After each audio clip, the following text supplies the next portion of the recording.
Good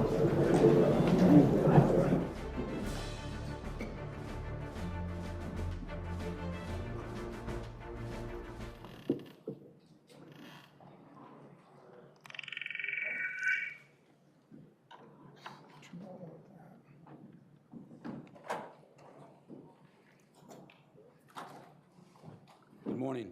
Welcome to OMC. My name is Jose Tirado. I'm the Executive Director of the Office of Emergency Management and Communications for the City of Chicago. As you all know, today's the second day of the DNC. I'm going to do a quick round of introductions before I get started. Today we are joined by Larry Snelling, the Superintendent of the Chicago Police Department, John Roberson, Chief Operating Officer for the City of Chicago, Gary Gatewood, Deputy Mayor of Community Safety, Jeff Burnside, United States Secret Service DNC Coordinator, Derek Meyer, Deputy Special Agent in Charge, United States Secret Service, Dan Casey, Managing Deputy Director of Public Safety Technology. And with that, I'll pass it over to the Superintendent. Superintendent. Good morning, everybody. Good morning. First thing I'd like to do is introduce my leadership team here. Could not be more proud of the work that they're doing. To my left here, we have Chief Dwayne DeVries, Chief John Hine, Chief Ursity, Chief Talley, and Chief Navalis. I just cannot say enough about the work that they're doing here. Yesterday, as you saw, there was a breach of the outer perimeter in the area that was within sight and sound of the United Center, the venue where the DNC is being held. It was a brief breach. There were demonstrated tactics applied to remove some of the locks from the outer perimeter fence and the fencing. Our officers arrived on the scene. We were in immediate contact with our federal partners about it. Some of them breached into the fence, the adjacent fence. They attempted to pull that fencing down. We got in there as quickly as we could. Our officers showed great restraint. The leadership team being out there, making sure that the officers are remembering their training and relying on their training to get this done. Our officers at some point were sprayed with OC spray. We had objects thrown at officers, water bottles, water thrown on officers. No major injuries, but our officers did not overreact. We were able to clear that area up really quickly. Shortly thereafter, having a conversation with the Secret Service, that location was then fortified to make sure that that didn't happen again. We had approximately about 3,500 protesters that started out with that. And I'm not going to tie that event and what happened with the breach with the entirety of the protest. Because within that protest, we had people who simply wanted to exercise their First Amendment rights. Those people broke off and started marching when that group of individuals stayed behind and breached the fence. I'm just happy to say that the coordinated work between CPD and federal partners, nothing happened. We took complete control of it. There were 13 arrests made, but not in relation to that particular event. And what I'd like to say again is just I couldn't be more proud of how the Chicago Police Department responded under those circumstances. We put on display the training and the preparation that we've been engaged in for over a year now. That being said, moving forward, we do expect to see more protests, more demonstrated tactics. Again, we're up to the challenge. The city is up to the challenge, and it's not just CPD, it's everyone. OEMC working together in lockstep with Chicago Police Department, our federal partners, our state, local partners, our mutual aid officers who are helping out. And the collaboration has been excellent. Along our business corridors, making sure that businesses are protected and safe, but mainly our neighborhoods and our communities, making sure that our officers are available to respond to jobs and prevent violent crimes that are happening in our districts. The arrests that were made range from criminal trespass to state-supported land, to resisting and obstructing, all the way to aggravated battery of police officers. So I've said before, we're not going to tolerate vandalism and violence in our city. And we're ready, willing, and able to respond to those things. So we're going to continue to protect the city. Our officers are going to continue to rely on their training. Our leadership team are going to continue to be out there to lead our men and women to make sure that this city is safe. And with that, I'll now turn it over to Deputy Mayor of Community Safety, Gary Gatewood.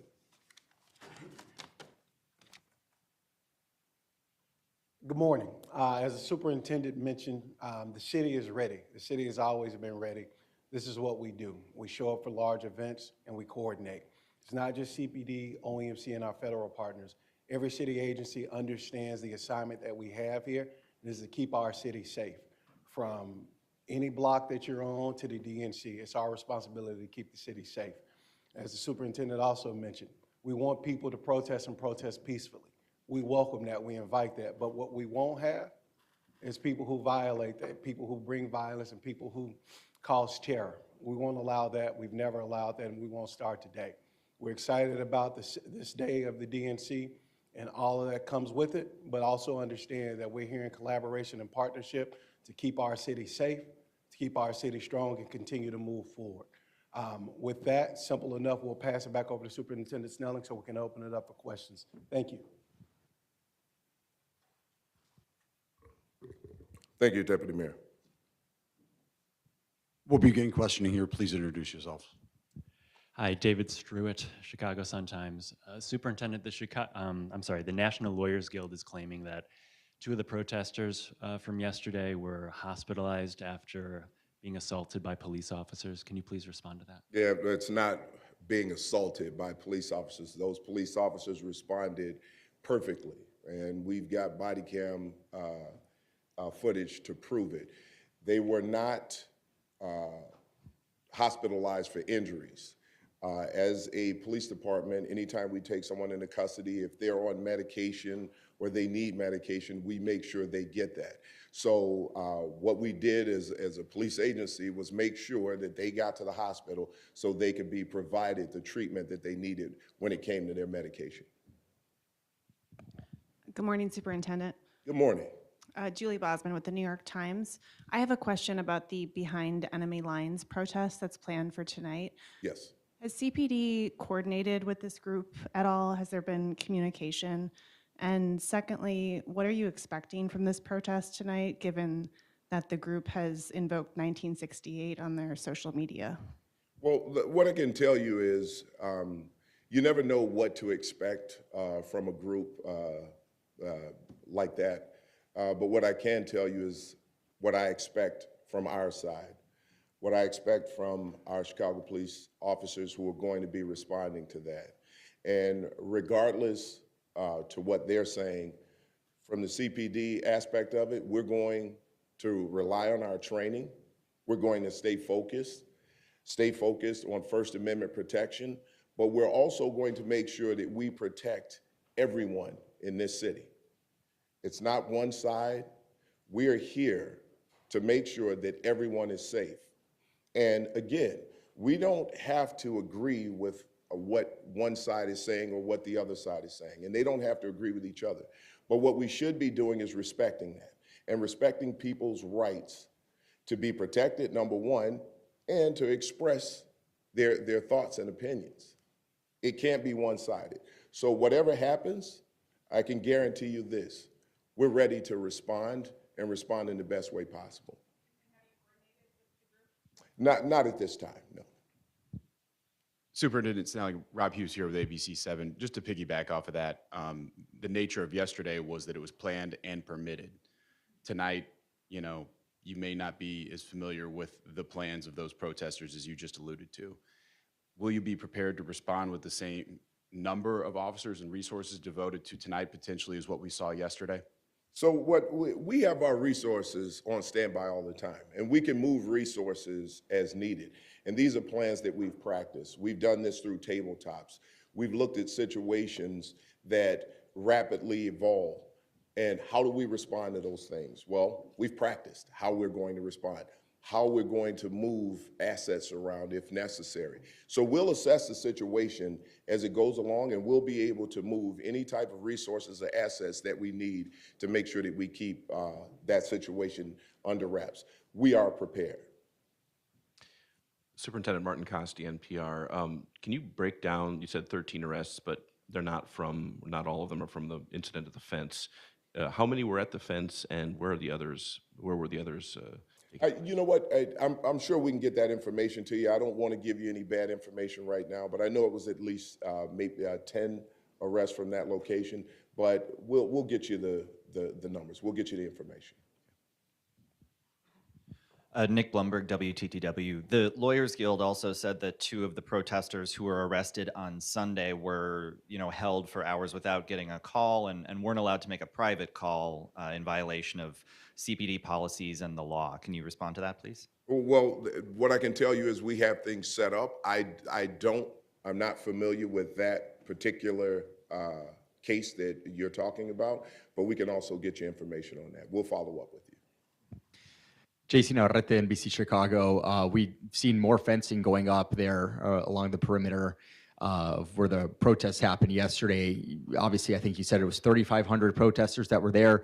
Will the number of protests going forward and perhaps even more attempted breaches lead to even more structures going up, being erected to protect the perimeter?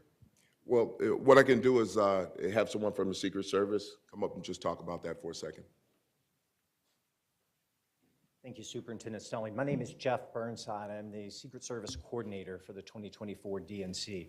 So this is a national special security event, which means that we take a multi-layered approach to all of our security measures, and we're constantly working with our state, local, and federal partners to evaluate, make improvements, make adjustments, and that's all we're doing. Our plan was in place.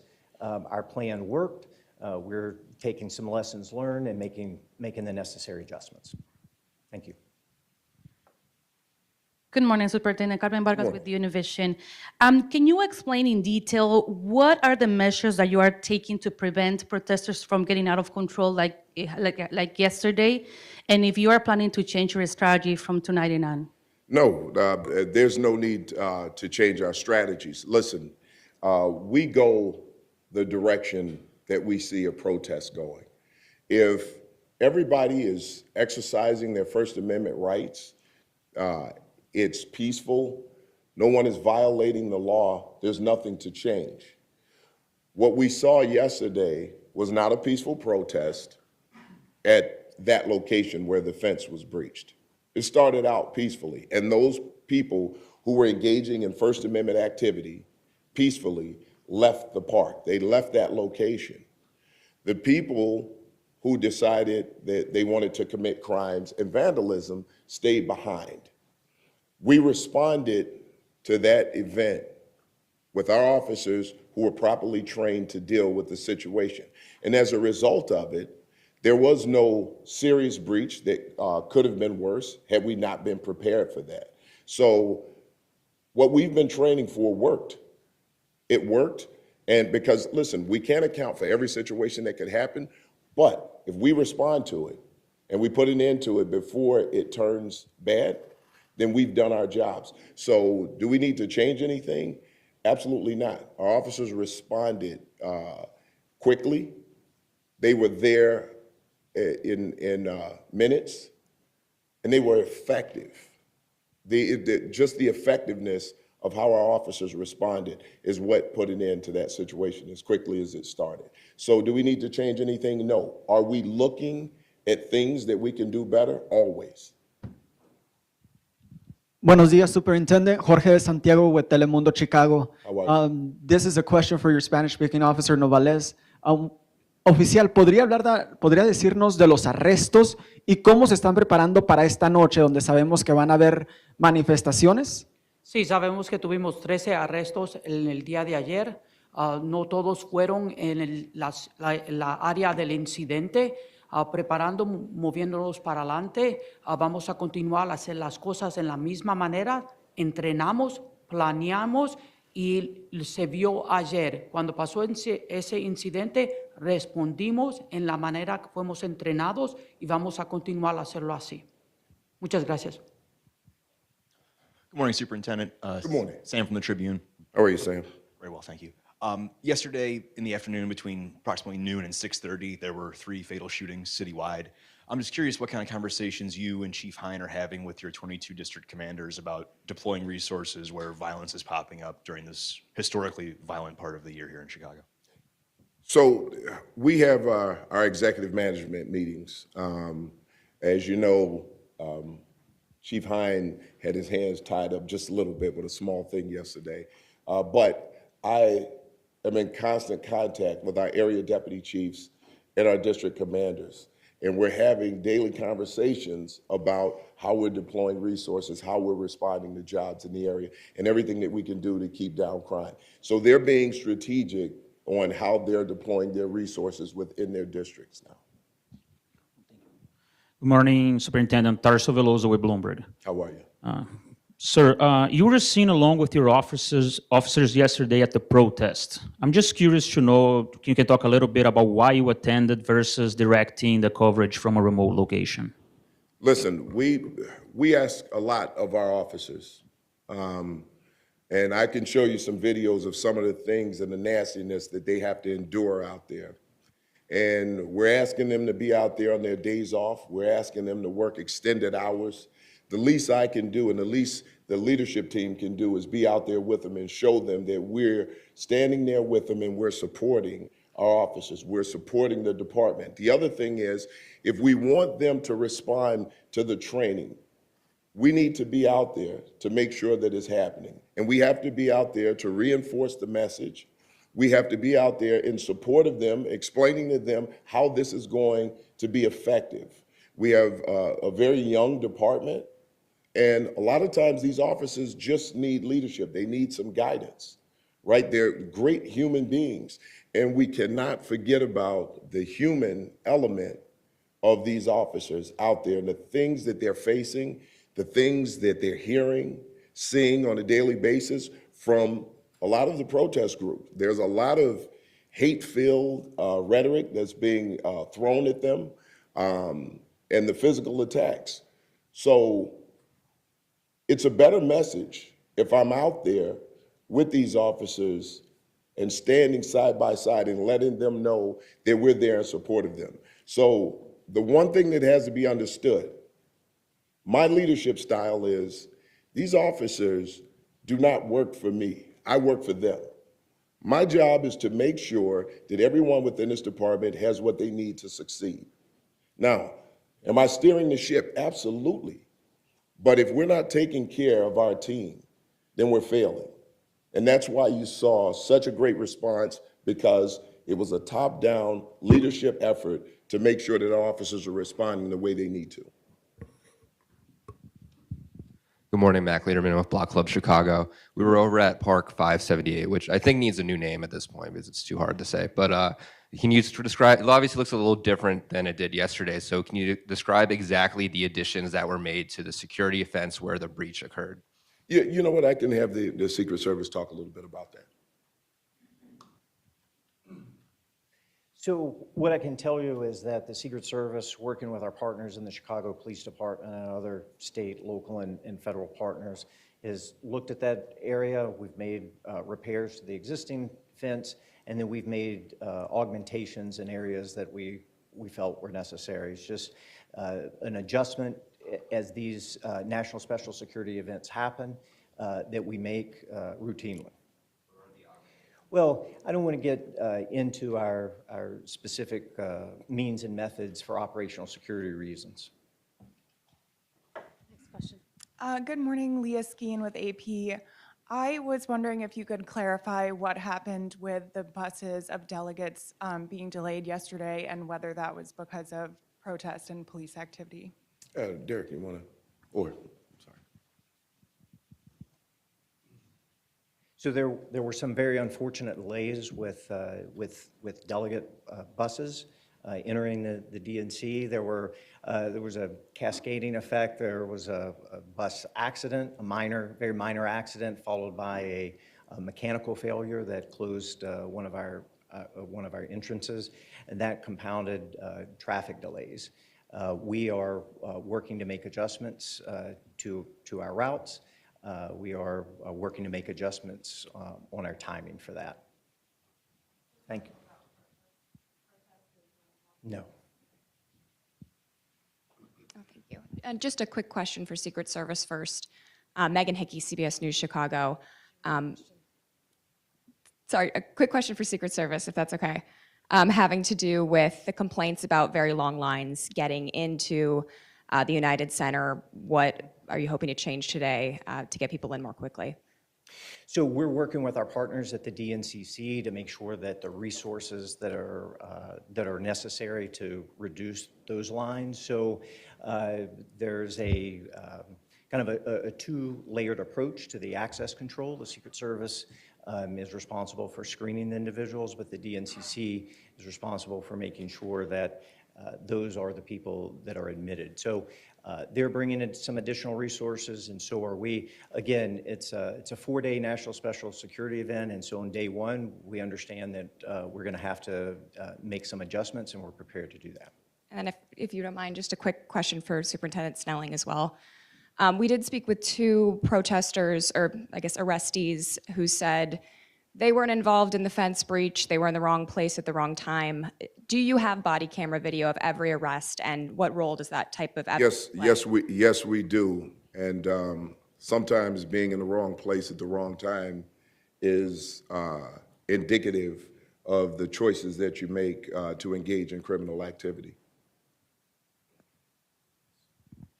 Good morning. Reese Tebow with the Washington Post. I'm just looking for some more clarification on the arrests. I heard reports from the Lawyers Guild that there were arrests made overnight, and then I understand the arrests made at the breach incident. So could you comment on the overnight arrest and just tell us a little more about what? I'd have to get information to you about that because I don't have the information. I need to know specifically what it is, but we'll get some information to you on that. Okay. Good morning. Good Bennett morning. Aberle with NBC Chicago.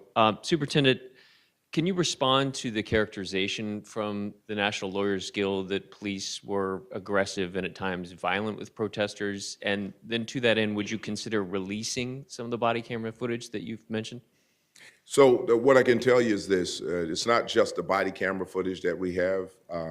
We have other footage, and we will be getting that information out as soon as possible. But right now, we have people who have been placed under arrest. So we want to get through that portion of it first, and anything that we need for transparency, we will make sure that we get that information out. And your assertion about police being violent?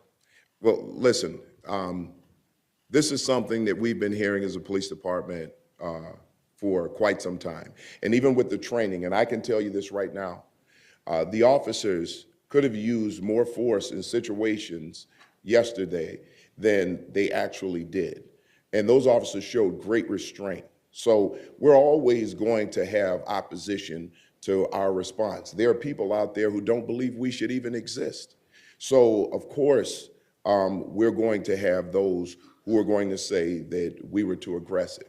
But what I will say is our officers responded to the training, and I just could not be more proud of how they responded. Next question right here. Superintendent Chip Mitchell with WBEZ. You mentioned OC spray that it was used. Could you describe how many officers used the spray? Who were the targets? What prompted it? Were the targets of the spray actively resisting? The officers were the targets. Those officers did not, no one discharged OC spray from CPD. Protesters used it. Protesters used it against our officers. And that was at the breach site? That was at the breach site, yes. Hi, Roseanne Tejas, Fox 32. A couple of quick questions. One, Do you know anything more about the protesters who were arrested that you described as agitators and separate from the group? Are these people who are known to Chicago police already? Right now, I don't have that information, but what I can tell you is this, you know, you're always going to have people within a group that large who have their own personal agendas. And we can't say that we know all of them. You know, we get people who travel here from out of state to engage in their own personal activity.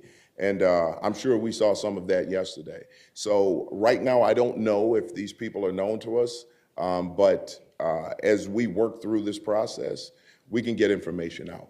And finally, are there other measures aside from focusing on the fencing and fortifying the fencing? Any other security measures that will be different going forward for the next protests? Well, listen, I think fortifying the fencing right now was one of the most important things that we can do, because we recognize a level of demonstrator tactics within the crowd that led to the breaching of the fencing. So we learned something from that. And what we learned from that is what we'll be using to move forward to make sure that it doesn't happen again. So again, as I've said before, as a police department, we have to be fluid. We have to be flexible and ready to change as the situation changes. Last question. Good morning, Emma Barnett with NBC News. Thank you for taking our questions. I just want to know if you're able to share the names of the people who were arrested as well as where they're from. And also, can you describe any injuries that officers experienced yesterday? So I'm not going to share any names of any of the arrestees at this time. But what I will say is minimal injuries to our officers. Just you know, being sprayed with OC spray, it doesn't necessarily cause any serious damage unless it's some type of reaction to the chemical or the pepper spray. The best thing about the response here is that there were no major injuries with anybody, the arrestees or the officers. So again, I just can't say enough about how the officers responded. Thank you. Well, hold on. I just want to make one point, because this is important. So yesterday during the breach, and this is an ask I have of the media and everyone here, when we start to move a crowd, or there's a breach like that, or there are crimes being committed, we're asking the media if you could, because we know we want you to be able to do your job. We appreciate you're out there recording, but if you could just listen to us at times where we need you to move, it would be helpful, because it's going to keep you safe, and it doesn't allow anyone who's utilizing demonstrator tactics to use you or to use you as a shield. So we just need to make sure that when we're giving you orders to just step back and to stand out of the way, it's just for the safety of everyone out there. We want you to go out and do your jobs, and we want to work with you on that. But we want to make sure that you don't get caught up in any type of violence, physical violence, and we don't want to see anyone get hurt. So please, if we can do that, I really appreciate it. Also, I'd like to thank COO John Robertson. He's been working on this since the beginning. He's a great partner. And Deputy Mayor Gary Gatewood of Public Safety, just a great job helping us out in constant communication with us from the mayor's office. And can't say enough about Executive Director Tirado and the work that he's doing in coordination across the city with everyone. Just all of our partners, our federal partners who are standing here, just great coordination across the board. I expect these next 3 days to be successful. I consider yesterday a success, given how things could turn bad in an instant. And I am confident that this city will come out successful over these next 3 days. So thank you, and thank you for your time. Thank you for your consideration as the media to help us out when we're out there. So thank you.